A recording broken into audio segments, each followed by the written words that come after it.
पाक पढ़ने एक दफ़ा अस्सलातु वस्सलामु अलैका या सय्यदी या रसूल अल्लाह व अला आलिका व अस्हाबिका या सय्यदी या हबीब अल्लाह। लास्ट हमने छोड़ा था रिक्रूटमेंट प्रोसेस पे, ठीक है ना। 3 स्टेप मैंने उसके आपको बताए थे। कौन कौन से भला बताएगा कोई? ऑफ़र लेटर पहले इशू होता है, उसके बाद मेडिकल होता है, वो डिटेल में तो हमने डिस्कस कर लिया था, मेन पॉइंट। उसके बाद फिर अपॉइंटमेंट लेटर मिल जाता है, ठीक हो गया। अच्छा, नेक्स्ट है एडमिनिस्ट्रेटिव डिपार्टमेंट्स होते हैं, कुछ अटैच डिपार्टमेंट होते हैं, इसी तरह कुछ ऑटोनमस बॉडीज़ भी होती हैं, स्पेशल इंस्टीट्यूट्स वगैरह भी होते हैं।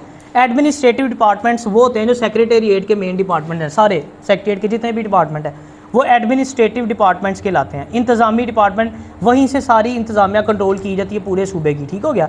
उनके आगे उनके अटैच डिपार्टमेंट बनाए होते हैं, ठीक है। जैसे फॉर एग्जांपल सेक्रेटेरिएट है ना, उसका हेल्थ डिपार्टमेंट है, जैसे उसके आगे फिर हॉस्पिटल सारे हैं, वो अटैच इसके हो गए साथ। इसी तरह फाइनेंस डिपार्टमेंट है, उसके कई अटैच डिपार्टमेंट है, होम है उसके अटैच डिपार्टमेंट है। जो फील्ड में काम करने के लिए होते हैं वो फिर अटैच डिपार्टमेंट बनाए होते हैं। जैसे डीजी होते हैं जिनके, डीजी फूड आपने सुना होगा। अब जो डीजी फूड है उसका ऑफिस क्या है? वो सेक्रेटेरिएट के फूड डिपार्टमेंट का अटैच डिपार्टमेंट है जो फील्ड में सारा काम करता है। सेक्रेटेरिएट का स्टाफ फील्ड में जाके काम नहीं करता, वहाँ से सिर्फ इंस्ट्रक्शंस इशू होती हैं। उन इंस्ट्रक्शंस को इंप्लीमेंट करने के लिए आगे अटैच डिपार्टमेंट होते हैं जहाँ पे लोग फिर आगे जाके फील्ड में काम करते हैं, ठीक हो गया ना। ऑटोनमस बॉडीज़ होती हैं खुद मुख्तार इदारे, जैसे पीपीएससी है फॉर एग्जांपल, ये एक खुद मुख्तार इदारा है, ठीक है ना। ऑटोनमस बॉडीज़ आम रूटीन में बजट भी कई अपना खुद ही बनाते हैं, ठीक है ना। उनका अपना बजट प्रोड्यूस कर रहे होते हैं। जैसे पीपीएससी है, उनका जो रेवेन्यू सारा इकट्ठा होता है, जो पेपर देते हैं बच्चे पैसे वगैरह जमा करवाते हैं, वो उनका अपना ही बजट सारा होता है, ठीक है ना। और वो डायरेक्टली किसी के अंडर भी नहीं आते, ये नहीं कि किसी सेक्रेटरी वगैरह के अंडर, वो डायरेक्ट सीएम को रिपोर्ट करते हैं। ऑटोनमस इदारे होते हैं, ठीक है ना। कई जीसी यूनिवर्सिटी देख लें, ये ऑटोनमस, इस तरह के खुद मुख्तार इदारे जो उनसे होते हैं ऑटोनमस होते हैं। एलडीए तो वो चीज़ है। अच्छा, इसी तरह फिर अथॉरिटीज़, जैसे पंजाब फूड अथॉरिटी किसी स्पेसिफिक टास्क के लिए बनाई जाती है आम रूटीन में। जैसे फूड डिपार्टमेंट है ना, वो तो पूरा फूड से रिलेटेड पूरे पंजाब में हर चीज़ देखेगा ना, लेकिन जो फूड अथॉरिटी होगी उसको स्पेसिफिक एक टास्क दिया, जैसे चेकिंग वगैरह आम रूटीन में ये करते हैं। अब ये नहीं कि होर जाके वो दूसरे काम हर हाथ से फूड को देखना शुरू कर दें, सिर्फ जो उनको टास्क दिया गया होगा एक लिमिटेड, वो उसी में रह के अपना काम करते हैं, वो अथॉरिटी एक बनाई जाती है, ठीक है ना।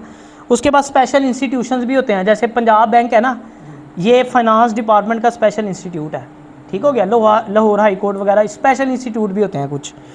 अच्छा, आगे नेक्स्ट जो हम देखेंगे सेक्रेटेरिएट की हिरार्की, ये एसएनजीएडी के हवाले से बहुत इंपॉर्टेंट है। अक्सर वो इंटरव्यूज़ वगैरह में भी पूछ लेते हैं और रिटर्न में भी आम रूटीन में आ सकता है आपको, वरना वैसे भी कोई नॉलेज के तौर पे भी आपको पता होना चाहिए।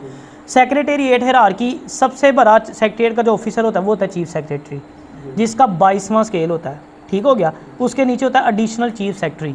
पंजाब पहले सिर्फ एक ही एडिशनल चीफ सेक्रेटरी होता था पूरे पंजाब का, अभी भी एक ही है, लेकिन अब पोस्टें और क्रिएट कर दी गई हैं, 4-5 और भी एडिशनल चीफ सेक्रेटरी हैं। जैसे एडिशनल चीफ सेक्रेटरी होम भी है, एडिशनल चीफ सेक्रेटरी इसी तरह एनर्जी मेरा ख्याल है, 4-5 हैं एडिशनल चीफ सेक्रेटरी, लेकिन वो स्पेसिफिक उसको 3-4 डिपार्टमेंट्स या एक डिपार्टमेंट का बनाया गया था।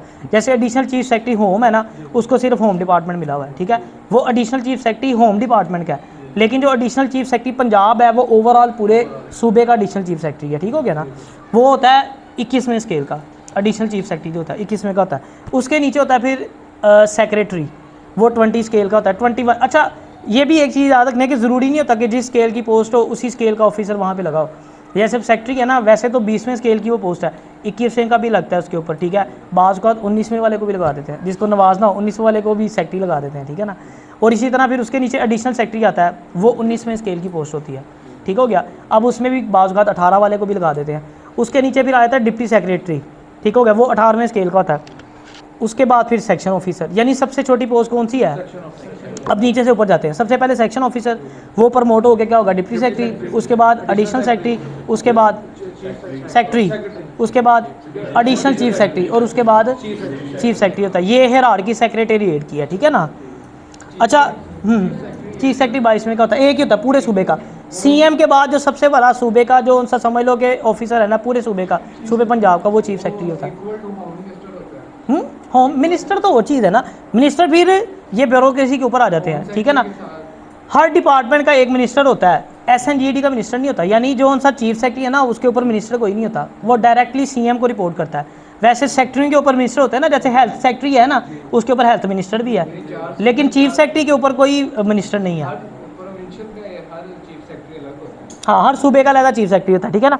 अब सेक्रेटेरिएट का काम होता है, अच्छा ये सेक्रेटेरिएट में बैठता है चीफ सेक्रेटरी, सेक्रेटेरिएट का चीफ सेक्रेटरी होता है, ठीक है ना, वही पूरे सूबे को कंट्रोल कर रहा होता है। इसी तरह ये भी हो गया, हम हर सूबे का अलग-अलग हो गया। और नेक्स्ट में क्या कहने लगा था, हाँ सेक्रेटेरिएट का काम क्या होता है ये भी तो देखना है ना, कोई बताएगा सेक्रेटेरिएट का काम क्या होता है। काफ़ी ज़्यादा चीज़ें, पूरी सूबे की एडमिनिस्ट्रेशन को भी ये चलाता है, ठीक है ना। फाइनेंशियल मैटर्स जितने होते हैं वो भी यही देखता है, प्रोक्योरमेंट के जितने भी, अब आप देख लो ब्यूरोक्रेसी की जितनी ट्रांसफर पोस्टिंग होती है कौन करता है, चीफ सेक्रेटरी करता है, ठीक है ना। सेक्रेटरीट से होती हैं सारी। फाइनेंस का ये जो बजट बनाता है पंजाब का, पूरे सूबे का फाइनेंस डिपार्टमेंट बनाता है आपका। जैसे लॉ डिपार्टमेंट है वो सारा लॉ को देखता है, ठीक है ना। हेल्थ डिपार्टमेंट वो पूरे सूबे के सारे हॉस्पिटल्स को देख रहा होता है, यानी वो एडमिनिस्ट्रेटिव डिपार्टमेंट बने होते हैं। सारी जितनी मेन आपकी ब्यूरोक्रेसी की posting, transfer, financial matters, procurement के मैटर्स, एस्टेब्लिशमेंट, प्रमोशन, हर चीज़ जो है वो सूबे की कहाँ से डील हो रही होती है आपके चीफ सेक्रेटरी में। कुछ पावर्स आगे फिर अटैच डिपार्टमेंट को डेलीगेट्स हुई होती है, लेकिन बेसिकली हेड ऊपर से चीफ सेक्रेटरी ही कर रहा होता है उसको, ठीक है ना। अच्छा ये बैकबोन होती है सूबे की, ठीक है ना, जो सेक्रेटरी होता है, सेक्रेटेरिएट होता है। आगे आगे फील्ड की हिरार्की, अच्छा फील्ड में वैसे बेशुमार ऑफिसेज हैं, लेकिन हम जो सा मेन हिरार्की है, जो सी डीसी ऑफिस, कमिश्नर ऑफिस, उसको डिस्कस करेंगे, ठीक है ना। क्योंकि अगर यही ब्यूरोक्रेट सेक्रेटरीट में आके लगे तो ये हिरार्की जो मैंने आपको बताई, ठीक है ना, वो चीफ सेक्रेटरी लगेगा आके 22वें स्केल का होगा, तो उससे नीचे सेक्रेटरी वगैरह, एडिशनल सेक्रेटरी। अगर यही ऑफिसर बाहर जाएंगे फील्ड के अंदर फिर उनके डेजिग्नेशन चेंज हो जाते हैं, ठीक है ना। यानी यहाँ पे सेक्रेटरी है वो 20वें स्केल में, बाहर जाता तो कमिश्नर है। यहाँ पे वो एडिशनल सेक्रेटरी है 19वें स्केल में, फील्ड में चला जाता तो डीसी है 21वें स्केल में, ठीक है ना। डिप्टी कमिश्नर, जिसको पहले डीसीओ बोलते थे, पहले बोलते थे डिस्ट्रिक्ट कोऑर्डिनेशन ऑफिसर, डीसी। अब उधर की हिरार्की क्या है, कमिश्नर, फिर उसके बाद एडिशनल कमिश्नर होता है, फिर डिप्टी कमिश्नर होता है, ठीक है। उसके नीचे फिर आ जाते हैं वो असिस्टेंट कमिश्नर वगैरह होते हैं, इस तरह करके उनकी हिरार्की होती है, ठीक है ना। ऑफिसर यही होते हैं, मैंने आपको बताया ना। सेक्शन ऑफिसर है 17 स्केल का, कहाँ, सेक्रेटेरिएट में, वही फील्ड में बाहर जाके उसको एसी भी लगा देते हैं, असिस्टेंट कमिश्नर जिसको बोलते हैं। कमिश्नर, एडिशनल कमिश्नर भी होते हैं, ठीक है ना। उसके नीचे डीसी होता है, डिप्टी कमिश्नर होता है, फिर उसके बाद वो आपके क्या कहते हैं असिस्टेंट कमिश्नर होते हैं। तहसील का एसी होता है, असिस्टेंट कमिश्नर, वो तो एक अलहदा फील्ड है ना, वो आगे ऑफिस की पोस्टें अलहदा क्रिएट होगी, मैं वो नहीं, वो तो फिर बहुत ज़्यादा हो जाएंगी, मैं आपको मेन बता रहा हूँ, ठीक है ना। असिस्टेंट कमिश्नर, अच्छा फील्ड की भी हो गई, मेन हम बात करें, वैसे तो डेजिग्नेशन बहुत ज़्यादा है, हम सिर्फ जो से मेन है, जो से ब्यूरोक्रेसी की है वो डिस्कस कर रहे हैं। अच्छा सेक्रेटेरिएट में प्रमोशन का क्राइटेरिया क्या होता है, 3 आम रूटीन में चीज़ें हैं वहाँ पे। एक तो क्लास 4 है ना, जो छोटे एम्प्लॉयज़ हैं, ठीक है ना। अच्छा उनमें ये होता है कि आम रूटीन में जिसने अगर मैट्रिक नहीं किया था वो वहीं का वहीं रहता है, उसको टाइम स्केल प्रमोशन मिलती रहती है। टाइम स्केल हम अलहदा से भी डिस्कस करेंगे, वो मैंने टॉपिक बीच में इंक्लूड किया हुआ है, ठीक है। वो प्रमोशन तो नहीं होती, वही स्केल अप करते रहते हैं, डेजिग्नेशन वही रहता है, इसको हम अलहदा से भी डिस्कस करेंगे। प्रमोशन में क्या होता है, स्केल तो अप होता है, साथ में डेजिग्नेशन भी चेंज हो जाता है। अगर क्लास 4 में से फॉर एग्जांपल नाइब कासिद की हम एग्जांपल ले लेते हैं, नाइब कासिद है सेक्रेटेरिएट में, उसने अगर मैट्रिक किया हुआ है तो वो एक छोटा सा उसका पेपर लेते हैं टाइपिंग वगैरह का, उसके बाद उसको क्लर्क कर देते हैं। क्लर्क से फिर आगे वो डिस्कस करते हैं कौन सी प्रमोशन होती है, ठीक है। पहला ये हो गया। दूसरा कैडर कौन सा हो गया, स्टेनो कैडर हो गया, ठीक है, जो आप शॉर्ट हैंड कर रहे हैं। तीसरा कैडर क्लैरिकल जोन सा है, जूनियर क्लर्क या असिस्टेंट। अच्छा अब नीचे से एक तो है क्लैरिकल कैडर, जिसमें क्या आ जाएगा आपका junior clerk, senior clerk, assistant, superintendent. ये हेड क्लर्क नहीं होता, सीनियर क्लर्क बोलते हैं। वो फील्ड में असिस्टेंट को हेड क्लर्क भी बात बोल देते हैं, लेकिन वो हमारी सेक्रेटरी में वो पोस्ट नहीं है। अच्छा यहाँ क्या होगा, जूनियर क्लर्क डायरेक्ट भी आते हैं, बाय प्रमोशन भी आते हैं। बाय प्रमोशन कौन आएंगे, नाइब कासिद जिन्होंने मैट्रिक किया होगा वो बाय प्रमोशन जूनियर क्लर्क को देंगे, ठीक है। उसके बाद डायरेक्ट भी आएंगे पीपीएससी के थ्रू।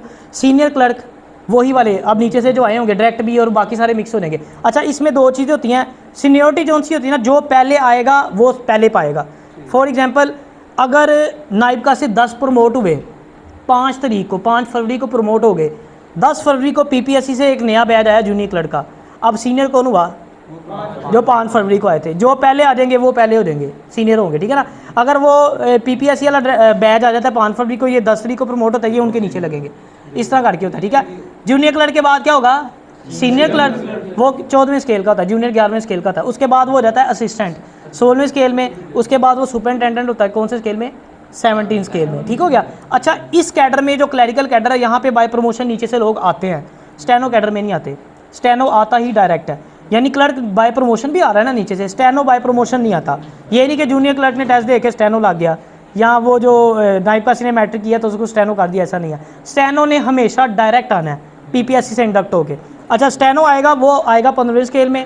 उसके बाद वो क्या होगा, सीनियर के स्टेनोग्राफर, वो होगा BS16 में। उसके बाद वो होता है पर्सनल असिस्टेंट, वो भी सेम स्केल ही होता है BS16, लेकिन ये होता है एक तो डेजिग्नेशन चेंज हो जाता है, एक इंक्रीमेंट इजाफी मिल, फाइनेंशियल कुछ उसको बेनिफिट हो जाता है, ठीक है ना। जाहिर बात है वो उसके बाद का स्टेप है ना। सीनियर स्केल स्टेनोग्राफर के बाद पर्सनल असिस्टेंट होता है, तो उसको एक स्पेशल पे मिलती है और उसके बाद उसको एक इंक्रीमेंट इजाफी मिल जाती है, ठीक है ना। और नेक्स्ट फिर प्रमोशन उसकी प्राइवेट सेक्टर होती है BS17 के अंदर। अच्छा कोई टेस्ट नहीं देना पड़ता, बस बाय प्रमोशन वो इसी तरह टेन्योर के हिसाब के, वो टेन्योर कह रहा हूँ सीनियरिटी लिस्ट के हिसाब से आप प्रमोट होते रहते हो, ठीक है ना।